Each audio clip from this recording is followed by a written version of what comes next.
আজকে তোমাদের সাথে আরও একটি রামাদান ভ্লগ শেয়ার করব। এটা আমার বেশ কয়েকদিন আগে করা একটা ভ্লগ, যেদিন আমার বাসায় একটা ছোটোখাটো ইফতার আয়োজন হয়েছিল। সো সেদিনকার একটি ভ্লগ তোমাদের সাথে শেয়ার করছি। আই হোপ তোমাদের ভ্লগটি ভালো লাগবে। সো দিনের শুরু থেকে শুরু করা যাক। ওকে, সো ফার্স্টেই হচ্ছে বাসায় আম্মু কিছু জিনিসপত্র মানে আমাদের রাতে খাওয়ার জন্য কিছু রান্নাবান্না করে রাখছিল। তো প্রথমেই দেখালাম তোমাদেরকে করলা ভাজি। তারপরে এদিক দিয়ে প্রিপারেশন চলছে বিরিয়ানি রান্না করার, কারণ আজকে আমরা সবাই মিলে একসাথে ইফতার করব। আমার খালামণি, তারপরে আমার মামা, আমার কাকু, তারা সবাই আসছে বাসায়। তো এর জন্য আমরা আর কিছুদিন ধরে বিরিয়ানি খেতে খুব ইচ্ছা করছিল, আর আমাদের সবার বিরিয়ানি অনেক ফেভারিট। সো এর জন্য আম্মু ভাবলো যে তাহলে বিরিয়ানি রান্না করুক সবার জন্য ইফতারিতে না, ইফতারের আইটেমও করা হয়েছে, বাট ইফতারি একদম পরপরই সবাই যেন বিরিয়ানিটা খেতে পারে। তো এর জন্য এখানে প্রিপারেশন করা। তো এখানে আম্মুর স্পেশাল মশলা টশলা সব কিছু দিয়ে খুব মজা করে প্রিপারেশন করছিল, আর আমি দাঁড়িয়ে দাঁড়িয়ে দেখছিলাম, হেল্প করছিলাম, প্লাস আপনাদের জন্য। তো এখানে আম্মু এই যে অলরেডি মুরগির মাংসটা রান্নায় আর কি বসিয়ে দিয়েছে। তো এটার জন্য এখন টক দই দিয়ে দিবে, তারপরে দিয়ে দেবে হচ্ছে দুধ, আরও অনেক কিছু লাগে। এই ভিডিওটা করা কিন্তু একদম মানে রোজা শুরুর এক সপ্তাহের মধ্যে, 7 অথবা 10ম রোজার মধ্যে এই ভ্লগটা করা আমার। তখন একদম আমার ফুলফিল ক্লাস চলছিল প্রতিদিন টানা। তারপরে ছিল কিছুদিন পরে ছিল আমার মিড টার্ম। সো এর জন্য আসলে আমি একদমই মানে ভার্সিটিতে যাই আসি, তারপরে এসে আমার স্টাডি নিয়ে অনেক বিজি থাকতে হতো। তো বেসিক্যালি এর জন্যই আপনাদের সাথে ভ্লগগুলো এত পরে শেয়ার করা। আর আমি আসলে পড়ালেখার সাথে অন্য কিছু কখনোই মানে আনতে চাই না, কম্প্রোমাইজ করতে চাই না আমি পড়ালেখার পাশাপাশি অন্য কোনো কিছুকেই। কারণ আমার কাছে মনে হয় যে এটাই আমার মেইন, ফার্স্টে আমার এই জিনিসটাকেই ফোকাস করা উচিত। এটাকে আগে ঠিকঠাক মতন করি, তারপরে মানে যতটুকু সময় বাকি থাকে আমি তখন আর কি ব্লগিং করি। তো এর জন্য আসলে আমার এক্সাম থাকার কারণে আমি মাঝখানে আপনাদের সাথে অনেক ভ্লগ আমার জমা হয়ে আছে, যেগুলো আমি শেয়ার করতে পারিনি। আরও আমার শ্রীলঙ্কার কিছু ভ্লগ আছে, মানে একটা ভ্লগই আছে। সো সেই ভ্লগটা আমি দিয়ে যে শেষ করব সেটা আমি এখনও পর্যন্ত করতে পারিনি। আস্তে আস্তে ইনশাল্লাহ সব করে দিব। প্লাস সামনে আমার হচ্ছে যেহেতু বিয়ের প্রোগ্রাম আছে, সো এর জন্য আমার ওটার কেনাকাটা এগুলো নিয়ে আমার কিছুদিন পরে থেকে মানে ঈদের পরে থেকেই ব্যস্ত থাকতে হবে। তো এরই মধ্যে কিন্তু আম্মু বিরিয়ানির জন্য যে মাংসটা সেটা ভালো মতন করে চুলায় বসিয়ে দিয়েছে। এখানে যা যা মশলা লাগার কথা সে সব কিছু কিন্তু দেওয়া রেডি। আর এখানে আম্মু অলরেডি আগে থেকে দেখলাম বেরেস্তা করে রেখেছে, আর আমি এখানে আম্মুকে টক দইটা একটু ভালো মতন করে মিক্স করে দিলাম, যাতে এখানে পানির পরিমাণটা যাতে মিক্স হয়ে যায় আর কি, একটু ঘন ঘন লাগে। তো এরপরে আম্মু টক দই দিয়ে দিল, তারপরে একে একে হচ্ছে এখানে যা যা রাঁধুনি মশলা লাগে, আরও কত কিছু লাগে, তারপর হচ্ছে বাটা মশলাগুলো। আর এখানে আম্মু কাজু বাদাম, তারপরে হচ্ছে আরও বিভিন্ন টাইপের বাদাম, কিশমিশ, এগুলো সব কিছু মিক্স করে ব্লেন্ড করে নিয়েছিল, তারপরে এগুলো দিয়ে দিল। আর আম্মুর হাতের বিরিয়ানি অনেক মজা হয়। সো এর জন্য আসলে যে আমি মানে এখন এই যে ভিডিওটা এডিট করছি, আমার তো অলরেডি মুখে পানি চলে এসেছে। তো যাই হোক, এখন হচ্ছে মুরগিটাকে সুন্দর মতন করে চুলায় বসিয়ে দিয়ে আম্মু এরপরে হচ্ছে ইফতারি রেডি করবে। এখন এখানে মেবি তখন আম্মু ছোলা রান্না করছিল। তো এর মধ্যে কিন্তু মুরগির মাংসের অনেক সুন্দর একটা কালার চলে এসেছে। আর ওই দিক দিয়ে আম্মু হচ্ছে ছোলার যা যা লাগে সেসব কিছু দিয়ে এখন হচ্ছে ছোলাগুলোকে দিয়ে দিবে। আর আমি এদিক দিয়ে বারবার মুরগির মাংসটাকে উঠিয়ে উঠিয়ে দেখছিলাম যে কি অবস্থা, কেমন হয়েছে। তখনও বাসায় কেউ আসেনি, তখন আমি আম্মু দুজনে মিলেঝিলেই কাজ করছিলাম আর কি। আর এদিক দিয়ে কিন্তু ছোলাটা একদম ফ্রোজেন ছিল, মানে আগে থেকে আম্মু সেদ্ধ করে রেখেছিল। তারপর এসব কাজ করতে করতে আমার কোন ফাঁকে যেন এরকম একটা খুন্তি দিয়ে ছ্যাঁকা লেগেছিল। তো তারপর এসে দেখি যে আমার এই অবস্থা হয়ে গিয়েছে হাতে। তখন তেমন একটা ফিল হয়নি, বাট যখন আমি শাওয়ার নিলাম তারপরে দেখলাম যে এই জায়গাটা একটু লাল হয়ে মানে একটু জ্বলছিল। তো তখন বুঝলাম যে আচ্ছা ওই কারণে এই জিনিসটা হয়েছে। তো এখানে যে বাবা আমাদের জন্য ইফতারের যে জিলাপি এসব কিছু আনার জন্য এখন বাইরে যাবে, তারপর হচ্ছে দই মিষ্টি এসব আনার জন্য। আর এদিক দিয়ে হচ্ছে আম্মু এখন একদম বিরিয়ানির লাস্ট স্টেপে আছে, মানে এখানে আম্মু এখন পোলাওগুলোকে ভালো মতন করে একটু ভেজে নেবে, তারপরে হচ্ছে এগুলোকে দিয়ে দিবে সেই মাংসের মধ্যে। আর দাঁড়িয়ে দাঁড়িয়ে এই আম্মুর বিরিয়ানি রান্না করাটা দেখতে আমার এত ভালো লাগছিল। মানে আমার কেন যেন এই সমস্ত রান্নাগুলো শিখতেও মন চায় না, আমার মন চায় যে আমি সবসময় সারা জীবন আম্মুর হাতের এরকম রান্নাই খাবো।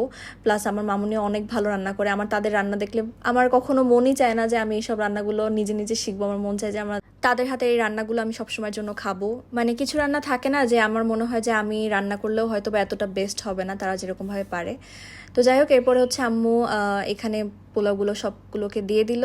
আর এরপর এখন সুন্দর মতন করে মিক্স করবে। আর মিক্স করার সময় দেখেই মনে হচ্ছিল যে এখনই খাওয়া যাবে।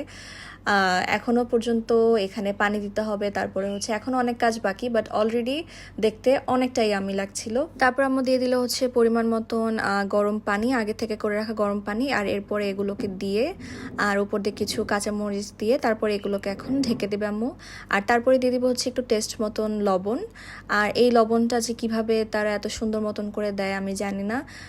লাস্টলি কিন্তু সব কিছু খুব সুন্দর পারফেক্ট হয়, আর কোনো টেস্ট নেই। সবাই রোজা রেখে এই সুন্দর মতন করে রান্না করাটা আমার কাছে সত্যি অনেক বেশি টাফ মনে হয়।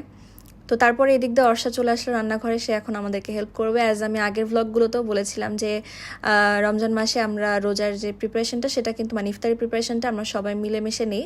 তো এখানে হচ্ছে আম্মু এখন পেঁয়াজুটা দিয়ে দিবে। আর আম্মুর হাতের পেঁয়াজুটা অনেক স্পেশাল, সবাই অনেক পছন্দ করে। আর আমারও ভালো লাগে, কিন্তু পেঁয়াজুর থেকে আমার কাছে বেগুনি আরও বেশি ভালো লাগে। পেঁয়াজুটা আমার কাছে সেরকম একটা পছন্দ হয় না, কিন্তু আম্মুর পেঁয়াজু অনেক মজা হয়। এর মধ্যে চলে আসলো হচ্ছে আমার লুন্টি, সেও এসে আম্মুর সাথে হেল্প করা শুরু করে দিল। আর এদিক দিয়ে কিন্তু আমাদের বিরিয়ানিটাও ডান। আর এখানে যে অর্ষা, মারিয়াম সবাইকে একদম রোজা রেখে খুবই কাহিল লাগছিল দেখতে। আর এদিক দিয়ে আমাদের তানুমা সবসময়ের জন্য আমাদের সাথে ভিডিও কলে কানেক্টেড ছিল, সে সবসময় একটু পরপর ফোন দিয়ে দেখছিল যে আমরা কি করছি না করছি। সে হচ্ছে আমার খালামণি প্লাস আমার চাচিও হয়, মানে আমার যে কাকুটা আজকে আসবে তার ওয়াইফ। তো you know what I mean, right? তো এরপরে হচ্ছে বাবা বাইরে থেকে আসার সময় মাই অল টাইম ফেভারিট জিলাপি, তারপরে হচ্ছে দই এসব নিয়ে আসলো। আর এদিক দিয়ে হচ্ছে লুন্টি ইফতার মাখানোর জন্য যে প্রিপারেশনটা সেটা নিচ্ছিল, যেমন এখানে পেঁয়াজ কাটছিল, তারপরে হচ্ছে মরিচ কেটে রাখবে। আর ইফতারের জন্য কেন জানি আমার ইফতার মানে এই যে ছোলা মুড়ি এইসব বাদে না আর অন্য কিছু আমার কাছে তেমন একটা পছন্দ হয় না। আমার কাছে মনে হয় যে ইফতারটা পরিপূর্ণ হলো না। তো যাই হোক, এরপরে হচ্ছে বাবা যে দই এনেছিল এটাতে ভাবলাম যে সবার জন্য একটু আমি লাচ্ছি বানাই। আর এদিকে লাচ্ছি বানানোর সময় এত মানুষ আমাদের বাসায় আজকে, তো এর জন্য ওভারফ্লো হয়ে যাচ্ছিল। আর এদিকে হচ্ছে বাবা একটু নেহারি নিয়ে এসেছিল। এরপরে আর কি ইফতারের সময় আমাদের অনেক ফ্রুটস খাওয়া হয়, আর তরমুজ হলে তো কথাই নেই। তরমুজ বাবার, আমার, অর্ষার সবারই অনেক পছন্দ। এর মধ্যে বাবা আর কাকু চলে আসলো, তাদেরকে দেখে তো আরো বেশি ভালো লাগছিল। আর ছোটবেলা থেকেই মামা আর কাকু যখন বাসায় আসে আমার অনেক ভালো লাগে, আমি খুবই হ্যাপি হয়ে যাই তাদেরকে দেখলেই। আর এই তো সবাই মিলে চলে আসলো। আর এখানে দেখি যে মামা কাকু দুজনই হচ্ছে এরকম দই, তারপর রসগোল্লা এইসব নিয়ে এসেছিল, রসমালাই নিয়ে এসেছিল। আর অলরেডি কিন্তু বাবা বাসার জন্য দই নিয়ে এসেছে। তো দইয়ের পরিমাণ অনেক বেশি হয়ে গিয়েছিল। এই যে এখানে হচ্ছে ছিল দই, আর বনফুলের দইটা আমাদের কাছে অনেক ভালো লাগে। আর এখানে ছিল হচ্ছে রসমালাই, মেবি রসগোল্লার থেকে রসমালাইটা আমার কাছে ছোটবেলা থেকে অনেক পছন্দ, যদিও এখন তেমন একটা খাওয়া হয় না। আসলে সব রসমালাই কিন্তু মজা লাগে না, কিন্তু এই বনফুলের রসমালাইটা অনেক মজার ছিল, হ্যান্ডমেডের মতন। আমি একবার বাসায় বানিয়েছিলাম, জিনিসটা খেতে অনেকটা এরকম ছিল। তো বাবা এখানে কিন্তু বসে গিয়েছে হচ্ছে ইফতারি মাখানোর জন্য, যেটা আমাদের সবার পছন্দ, বাবার হাতের ইফতারি মাখানো। মানে আমার কাজিনদের থেকে শুরু করে সবার পছন্দ এটা। আর এখানে হচ্ছে এই যে ছোলাগুলোকে রাখা, তারপর হচ্ছে পেঁয়াজু, তারপরে জিলাপি। আর জিলাপি কিন্তু মুড়ি মাখানোর মধ্যে না দিলে একেবারেই আমার কাছে ইনকমপ্লিট লাগে, সো ডোন্ট জাজ। এটা এক একজনের এক এক রকমের চয়েস। সো আমাদের ফ্যামিলির সবারই আলহামদুলিল্লাহ এটা পছন্দ। সো আসলে এটাতে কোনো প্যারা হয় না আমাদের যে কেউ খাবে কেউ খাবে না। তো এখানে যে সবাই আমরা বসে পড়লাম। তো ইফতারি আলহামদুলিল্লাহ ডান। তারপরে দেখলাম হচ্ছে আমার দাদা দাদির জন্য, তারপর হচ্ছে নানা ভাই, তারপর হচ্ছে নানির জন্য কিছু শাড়ি। আর এই শাড়িগুলো হচ্ছে আমার লুন্টি তাদের যে শাড়ির দোকান রয়েছে শাহালি মার্কেটে, তো সেখান থেকেই তারা কিছু আমাদের জন্য এনেছিল, যেখান থেকে আমরা চুজ করে করে আমার মানে দাদির জন্য আর হচ্ছে নানির জন্য, নতুন নানির জন্য নিতে পারি আর কি। তো এখানে তাদের জন্য বেশ কয়েকটা অনুষ্ঠানে পরার মতন কাপড়, তারপর হচ্ছে মানে বাইরে পরার জন্য বা ঈদের জন্য, আর হচ্ছে রেগুলার ইউজের জন্য অনেক ধরনের কাপড় দেখা হচ্ছিল। আর এখানে হচ্ছে আমার দাদা ভাইয়ের জন্য লুঙ্গি, তারপর ফতুয়া এসব দেখা হচ্ছিল, কারণ সে যেহেতু এখন অনেক বয়স হয়ে গিয়েছে দাদা ভাইয়ের, তো এর জন্য আসলে গায়ে তেমন কিছু একটা ক্যারি করতে পারে না। তো এই যে এরপরে লুন্টি হচ্ছে আমাদের সমস্ত কাজিনদের জন্য এরকম সুন্দর সুন্দর অনেকগুলো গাউন টাইপের নিয়ে এসেছিল। আর এটা হচ্ছে তানিশার জন্য, তানিশা এখন ঢাকাতে নেই। লাস্ট ইয়ার যে রোজার ঈদের মধ্যে তানিশা ঢাকাতে ছিল, তো তখন আমরা অনেক মজা করেছিলাম। আর অর্ষারটা সব থেকে পছন্দ হয়েছিল আমাদের সবার, কারণ ওটা ছিল হচ্ছে একদম হোয়াইট কালারের গাউন, এটা অনেক ভালো লাগছিল দেখতে। আর এরপরে যে তানুমা আবার ভিডিও কলে দিয়ে সবার সাথে আমাদের সাথে কানেক্টেড, সে আসলে আমাদেরকে মিস করছিল অনেক। আর এদিক দিয়ে হচ্ছে আমরা যে আমার মামাতো বোন জান্নাত, তারপর হচ্ছে জোহা, আমাদের নতুন কাজিন জোহা, ওর এখনো পর্যন্ত 1 বছর বয়স হয়নি। তো ওদের জন্য আমরা যা যা কেনাকাটা করেছিলাম সে সব কিছুই দেখছিলাম। আর এখানে তানিশার জন্য একটা সালোয়ার কামিজ নেওয়া হয়েছিল, এই কালারটা অনেক সুন্দর ছিল, এটা ছিল হচ্ছে নবরূপার। আর বাকি সব কিছু আমরা সবাই আরং নবরূপা এইসব কিছু থেকেই কেনাকাটা করেছিলাম।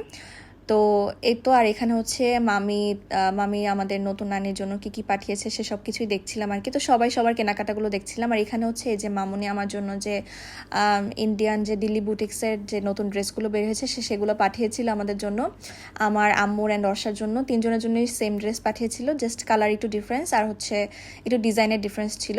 তো ঈদের আগে কিন্তু আমি আপনাদেরকে ঈদের ড্রেসগুলো দেখিয়ে দিলাম।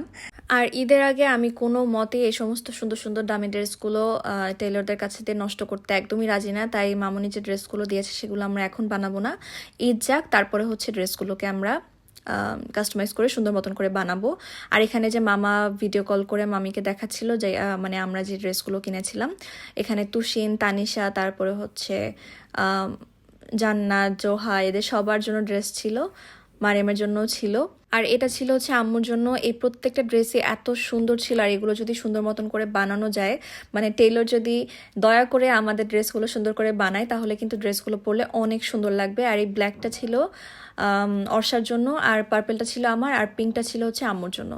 আর এখানে হচ্ছে আম্মু বাবার যে অ্যানিভার্সারি, সামনে 26 বছর অ্যানিভার্সারি, তো এর জন্য বাবা আম্মু দুজনকে এই সুন্দর শাড়ি অ্যান্ড পাঞ্জাবি গিফট করেছিল। এগুলো আগে থেকে কিনে রেখেছিলাম যেহেতু ঈদ কালেকশন আছে এখন। সো সুন্দর সুন্দর কালেকশন এখনই থাকবে, পরে আর তেমন একটা থাকবে না। আর তাদের অ্যানিভার্সারি কিন্তু ঈদের 1 দিন অথবা 2 দিন পরেই। তো এর জন্য আমরা আগে থেকে জিনিসগুলো কেনাকাটা করে রেখেছিলাম। আর এখানে সবাই মিলে কিন্তু খুবই মজার মোমেন্ট কাটাচ্ছিলাম। তারপরে সবাই মিলে বিরিয়ানি খাওয়া দাওয়া করলাম। অ্যান্ড টু বি অনেস্ট, বিরিয়ানিটা কিন্তু অনেক মজা হয়েছিল। আর আপনারা তো ভিডিও দেখে বুঝতেই পেরেছিলেন। তো এরপরে হচ্ছে খাওয়া দাওয়ার পরেই লুন্টিরা ওই দিনই চলে গিয়েছিল তাদের বাসায়। আর এরপরে আর কি আমরা মিষ্টি টিষ্টি খেলাম।